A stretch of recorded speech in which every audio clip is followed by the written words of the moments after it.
कल हमने सामान्य केमिस्ट्री में सांद्रता की कुछ गणनाएं बताई थी। आज है 4 टॉपिक। आज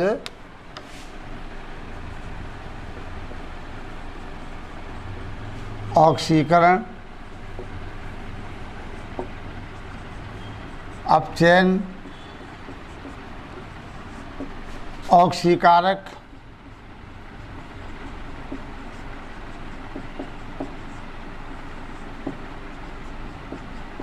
अपचायक और ऑक्सीकरण संख्या।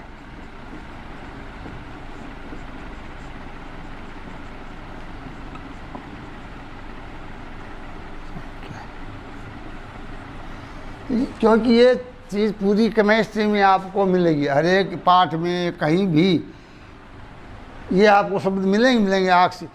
ये ऑक्सीकारक है, ये अपचायक है, ऑक्सीकरण हो रहा है, अपचयन। हालांकि 10वीं में आपने किया है, हमने 10th में आपको इस बातों को समझाया गया है कि ऑक्सीकरण अपचयन की परिभाषा हमने 4 बताई थी। ऑक्सीजन के आधार पर, हाइड्रोजन के आधार पर, इलेक्ट्रॉन के आधार पर, ऐसे कुछ बताया था। और ये एक आधार है केमिस्ट्री का। ये पूरी केमिस्ट्री में आपको मिलते रहेंगे। क्या? तत्वों का, यौगिकों का ऑक्सीकरण हो रहा है, अपचयन हो रहा है, ये ऑक्सीकारक है, ये अपचायक है, इस तत्व का क्या ऑक्सीकरण अंक है, ये एक फंडामेंटल चीज़ है। तो पहले हम लेते हैं ऑक्सीकरण। पहले क्या लेते हैं? ऑक्सीकरण। अब इसमें 4 बातें हैं कि तत्व के साथ ऑक्सीजन का मिलना,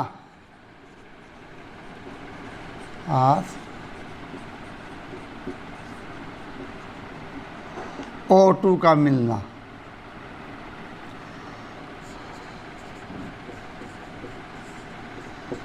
यौगिक से हाइड्रोजन का निकलना,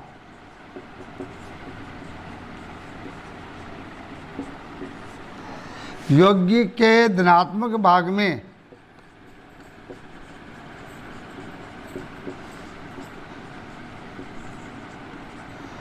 वृद्धि, और चौथा यौगिक के ऋणात्मक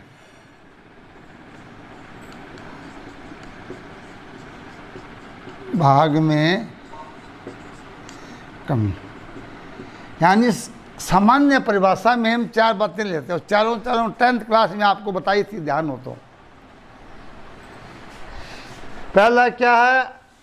C+O2। ये C क्या है? तत्व है, क्या बन जाएगा? तत्व के साथ O2 का मिलना। Mg क्या है? एक तत्व है, प्लस O2 क्या बन जाएगा? MgO। यानी कि तत्व के साथ ऑक्सीजन का मिलना, ऑक्सीकरण। यौगिक से हाइड्रोजन का निकलना, H2S plus Cl2 change 2HCl plus S। क्योंकि यहाँ हाइड्रोजन सल्फाइड में होती है। हाइड्रोजन जब Cl2 से क्रिया होती है तो H है वो सल्फर को से हट जाती है, कहाँ मिल जाती है? क्लोरीन में। ये क्या हुआ? हाइड्रोजन का निकलना।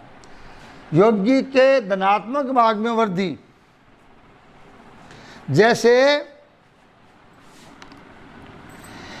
Ki plus Cl2। अब क्लोरीन ये एक ऋणात्मक भाग, इसमें K क्या होता है? धनात्मक। तो ये पोटेशियम आयोडीन से हटकर कहाँ मिल जाता है? क्लोरीन में। ये क्या हुआ कि धन विद्युतीय भाग में कमी।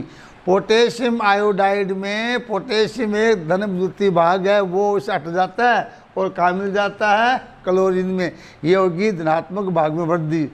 और चौथा है ऋणात्मक भाग में वृद्धि, जैसे FeCl2 plus Cl2। Ferrous chloride में क्लोरीन के 2 परमाणु है, आगे FeCl3 में क्या हो जाएंगे? 3, क्योंकि इसमें ऋण भाग में क्या होती है? वृद्धि होती है। तो उन चारों बातों को हमने समीकरण के रूप में दर्शा दिया है। क्या? तत्व के साथ ऑक्सीजन का मिलना, यौगिक से हाइड्रोजन का निकलना, यौगिक के धनात्मक भाग में वृद्धि और यौगिक के ऋणात्मक भाग में कमी। नहीं, सॉरी, यहाँ उल्टा हो जाएगा, या तो हो जाएगी वृद्धि, क्या हो जाएगी? वृद्धि, और धनात्मक में कमी, क्योंकि पोटेशियम यहाँ धनात्मक भाग है तो आई से निकलेगा, यहाँ कमी हो जाएगी। वृद्धि में एफ में यहाँ 2 ऋणात्मक भाग है, यहाँ कितने हो जाए? 3 हो जाएंगे। तो ये 4 परिभाषा किसकी है? ऑक्सीकरण की है, जो कि आपने 10वीं की विज्ञान में पढ़ी थी। अगर 10वीं विज्ञान ध्यान से पढ़ा है, उसमें ऑक्सीकरण में ये वो परिभाषाएं दी हुई है। समझ गए? आपको नोट्स में भेज देंगे, उसमें पूरा दिया होगा। चारों बातों की 4 समीकरण आपको मिलेगी। और अपचन क्या होता है? इसका उल्टा अपचन, ये तो होगा ऑक्सीकरण। पहला था ऑक्सीकरण, दूसरा है अपचन,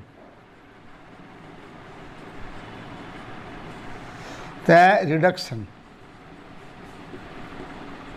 ये होता है ऑक्सीडेशन।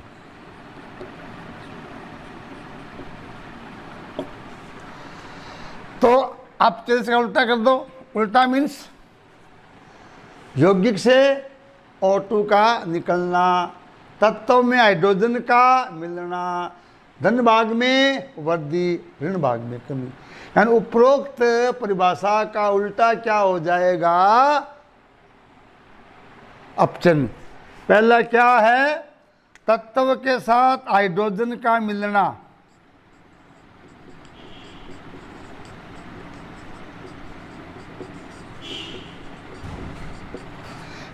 H2 प्लस Cl2,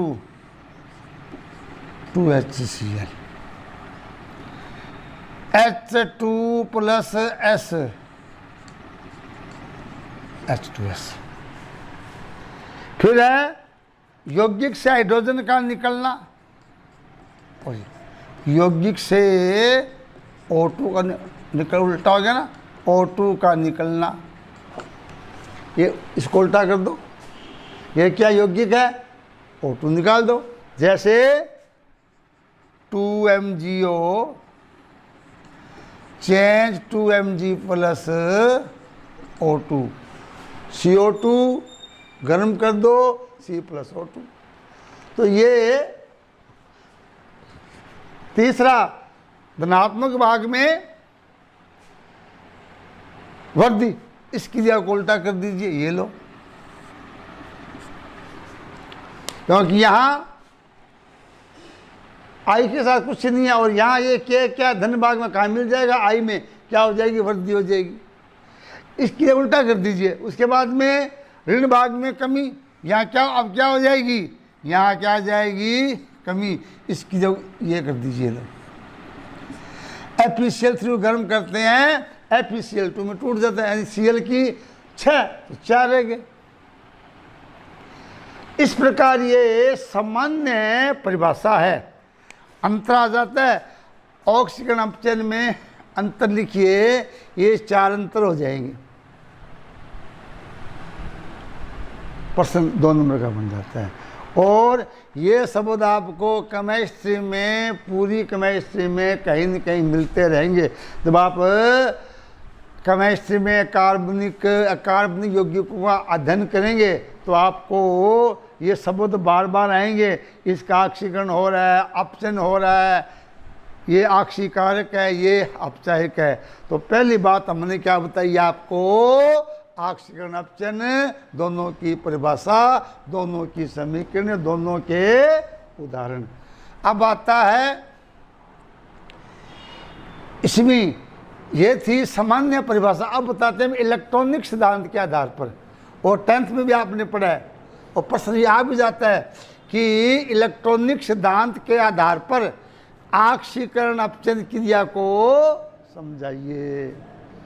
अगर ध्यान हो उसमें 10वीं विज्ञान में था रासायनिक अभिक्रिया में इलेक्ट्रॉन त्यागना, किसी तत्व परमाणु या आयन द्वारा इलेक्ट्रॉन त्यागना क्या कहलाता है? ऑक्सीकरण कहलाता है। रासायनिक अभिक्रिया में तत्व परमाणु या आयन द्वारा इलेक्ट्रॉन ग्रहण करना अपचन कहलाता है। यानी कि एक दूसरे की अपोजिट होगी परिभाषा। यानी कि यह इलेक्ट्रॉनिक सिद्धांत क्या है? इलेक्ट्रॉनिक सिद्धांत पर ऑक्सीकरण अपचन।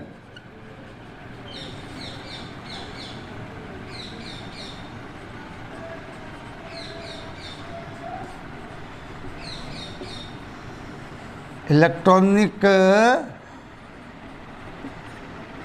सिद्धांत पर ऑक्सीकरण अपचन। एक तरफ ऑक्सीकरण और एक तरफ अपचन। यहाँ हो जाएगा ऑक्सीकरण, सामने हो जाएगा अपचन रिडक्शन।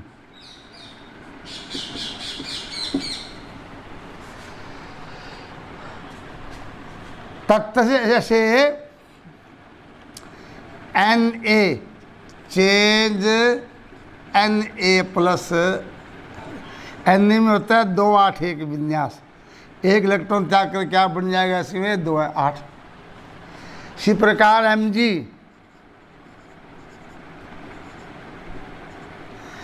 ये बाएं कोष के 2 इलेक्ट्रॉन त्याग देता है। पोटासियम 2 8 8 1 ये क्या कर इलेक्ट्रॉन त्याग कर K प्लस इलेक्ट्रॉन 2 8 8। यानी कि ऐसे परमाणु तत्व जो रासायनिक अभिक्रिया में इलेक्ट्रॉन त्यागते हैं ऑक्सीकरण कहलाता है। और उल्टा क्या हो जाएगा? अपचन। ऐसे तत्व परमाणु या आयन जो रासायनिक अभिक्रिया में इलेक्ट्रॉन ग्रहण करते हैं उन्हें क्या कहते हैं? अपचन। जैसे F 2 7 होता है, एक इलेक्ट्रॉन ग्रहण क्या बन जाएगा? F - 2 8। आप जानते हो 8 इलेक्ट्रॉन स्थायी विन्यास है। हमने आपको संयोजकता में पहले बता दिया है कि अपना संयोजकता कोष पूरा करने के लिए इलेक्ट्रॉनों का आदान प्रदान साझा उसकी संयोजकता होती है। तो जिन तत्वों के बाएं कोष में 1 या 2 3 इलेक्ट्रॉन होते हैं वो त्याग कर स्थायी विन्यास कर लेते हैं। जिन तत्वों बाएं कोष में 5 6 7 इलेक्ट्रॉन होते हैं वो 3 2 और 1 इलेक्ट्रॉन ग्रहण करके विन्यास प्राप्त कर लेते हैं। तो F का क्या हो रहा है? अपचन। इसी प्रकार O का क्या होता है? 2 6।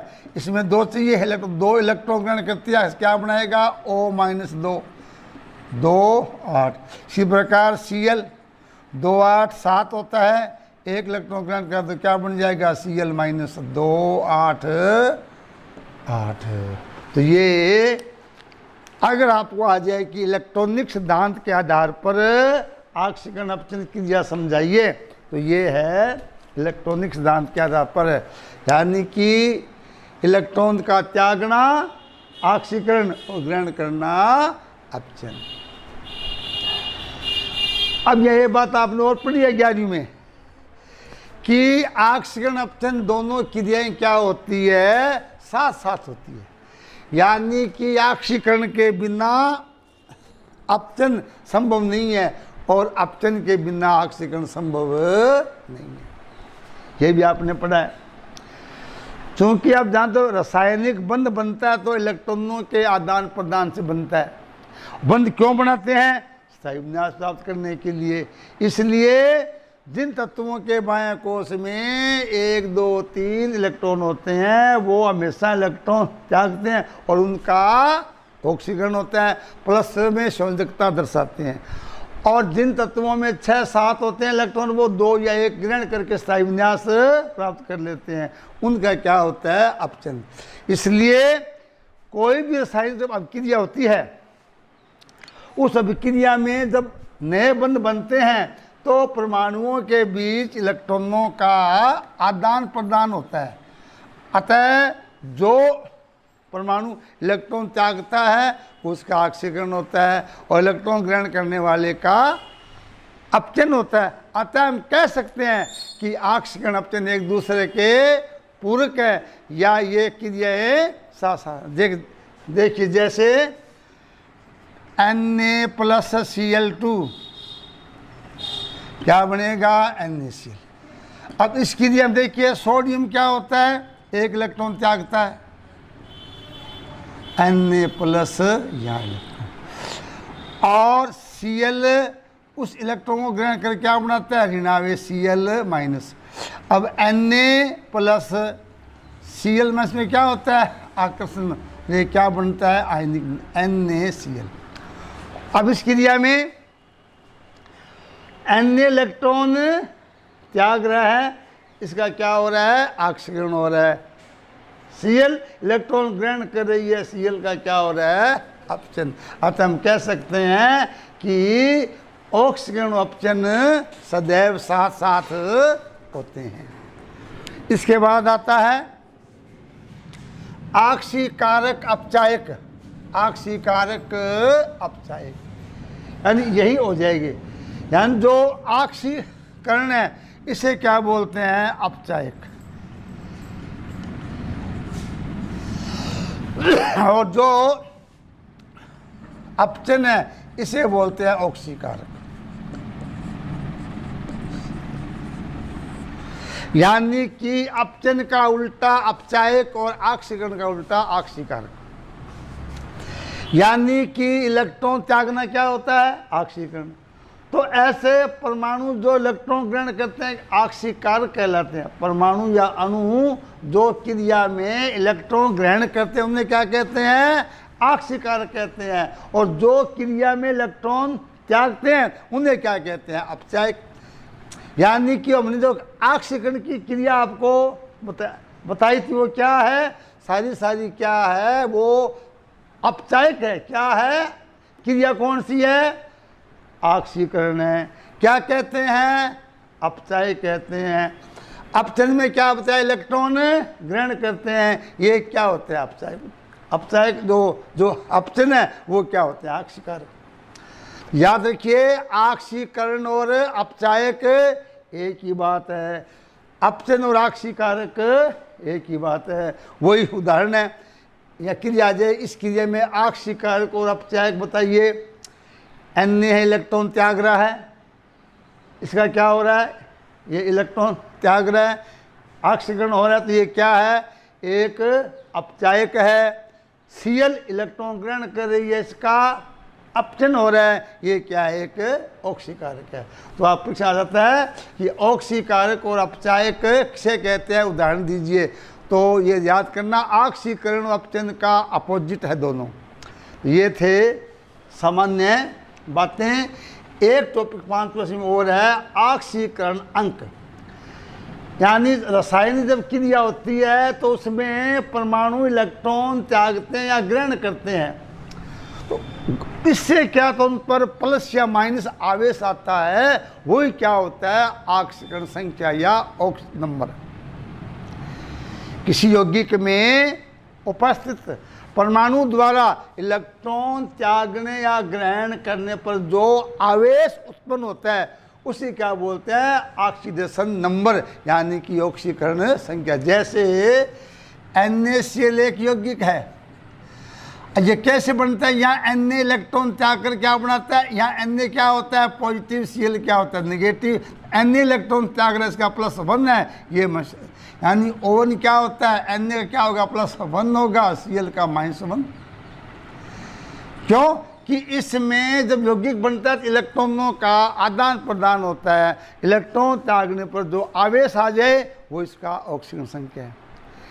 इसमें कुछ बातें हैं क्या याद रखनी है कि ऑक्सीजन का जो ओवन है, ये 2-3 बातें आप याद रखेंगे तो किसी भी यौगिक में आप ओवन को बता सकते हैं, बशर्ते ये नियम याद हो।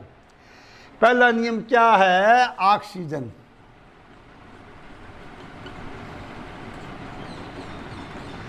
का ON,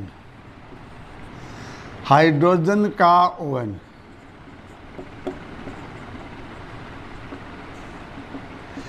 इसका -2, इसका +1।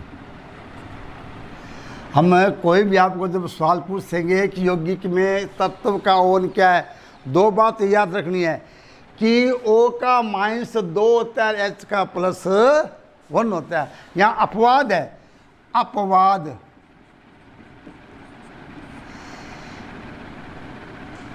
O2F2OF2, यहाँ तो O का होता है +1, यहाँ होता है 2, यानी इसके दो अपवाद को छोड़ दो। ऑक्सीजन के इन दो अपवाद को छोड़ दो, हमेशा -2 रखना है। हाइड्रोजन का +1 याद रखना है, इसका एक अपवाद है, क्या है, हाइड्राइड। -1 होता है, यानी केवल हाइड्राइड में ही हाइड्रोजन का ON -1 होता है, अदरवाइज +1 नहीं होता है। उसके बाद वर्ग 1, वर्ग 2 और वर्ग 3, इसका +1, इसका +2 +3, क्योंकि ये Li है, Na है, K है, इनके बाएं कोश में एक ही होता है, इलेक्ट्रॉन एक त्याग देते हैं। सेकंड वर्ग में Be, Mg, Ca या Bal, Ga, यानी इनमें बाह्य कोश में 1, 2, 3 इलेक्ट्रॉन होते हैं, तो इन्हीं इलेक्ट्रॉन को त्यागते हैं। इन पर सदैव +1, +2, +3 होता है। इसके बाद H2O, NH3, CO, N2O, NO, ये 5 यौगिक ऐसे, इनका ON क्या रखना अपने को 0। कहीं भी यौगिक में आ जाए जल, NH3, CO, N2O, NO, इनका ON सदैव क्या होता है, 0 होता है। तो अब आपको कोई भी यौगिक दिया होगा, उसमें उसका अगर ON ज्ञात करना है, इन 3 बातों को याद रखेंगे तो आराम से बता सकते हैं। ये +1 और +2 में आपके जब इकाई कराएंगे तब आपको चीज़ें कराएंगे। आज का एपिसोड खत्म।